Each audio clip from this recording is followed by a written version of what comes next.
Aí surgiu a pauta chamada Miséria com Nome e Sobrenome. Aí a gente foi para a periferia, eu e o Carlos Queiroz, e rodamos assim nos lugares que eu nem conhecia que existiam, nem sabia que existiam na cidade. Alguns dos lugares assim, ó, mais eu nunca vi lugares tão miseráveis.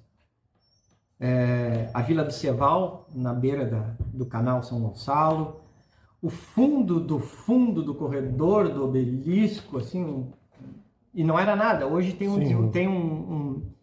é um outro quadro de urbanização lá. Mas no início dos anos 2000 era campo e barraquinho lá no meio do nada, não sei o quê. O fundo do Dunas, que hoje está povoado lá, hoje é a Rua 20, Rua 22, mas não existia nada lá. Era um loteamento que tinha começado há alguns anos e ainda tinham lugares assim que eram ruas que acabavam no nada, sem luz, sem água, com um barraco cercado. E ali vivia um pai com 4 filhos, viúvo. Lá no Ceval vivia a mãe e o filho que se alimentavam de erva mate, tomavam mate e viviam de comida que os vizinhos davam para eles. E a comida era um resto de arroz, pedaço de linguiça. Ela fazia uma faxina por mês, uma faxina por semana e viviam assim com...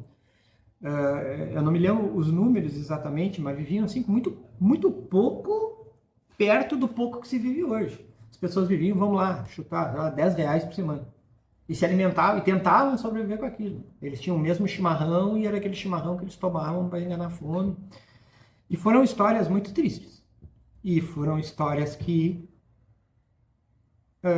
viraram uma reportagem, que deu muito certo.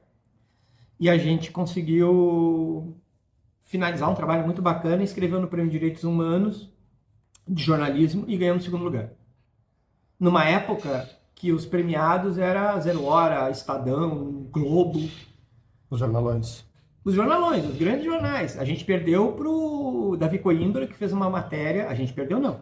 O primeiro colocado foi o Davi Coimbra, que já era uma grife de Zero Hora, que fez uma matéria sobre a guerrilha na Colômbia. Qual a estrutura do cara? O cara sai de Porto Alegre, vai pra Colômbia, ficou um mês lá no meio da selva, fez...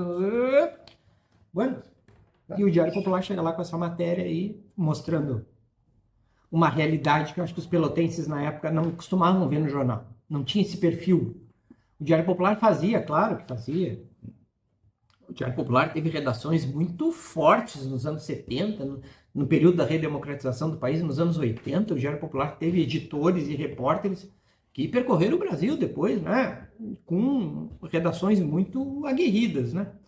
Que enfrentavam temas que ninguém falava.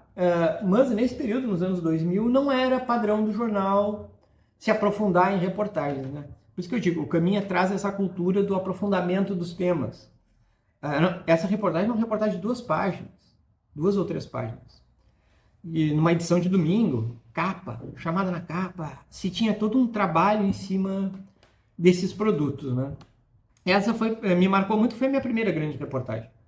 Né? Eu tinha feito algumas coisas de polícia, algumas séries, mas nada que me impactou tanto quanto essa. Essa, até hoje, eu lembro dela com carinho, porque foi a minha primeira. Depois a gente fez outras, assim, a gente conseguiu outros destaques, até no mesmo prêmio de Direitos Humanos, mas essa eu diria assim, que é a que mais me marcou, porque foi pelo símbolo do tema que se tratava, que era um tema muito importante, era a questão da fome, da miséria, e pelo trabalho que a gente fez. A gente fez sei lá, dizer, na cara e na coragem. Eu e o Carlinhos, o motorista, em um carro, desbravando a periferia da periferia, o fundo do fundo de Pelotas, onde ninguém costumava ir.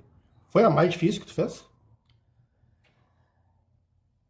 Depende, existem vários níveis de dificuldade no trabalho jornalístico de campo. Quando tu é repórter, tu enfrenta vários tipos de dificuldade. Dificuldade de ver coisas que tu não tá acostumado. De ver coisas. Cara, é injusto, não é injusto, é difícil dizer que foi a mais difícil. Lembrando que eu trabalhei anos na editoria de polícia e eu vi coisas que são muito mais difíceis. Muito.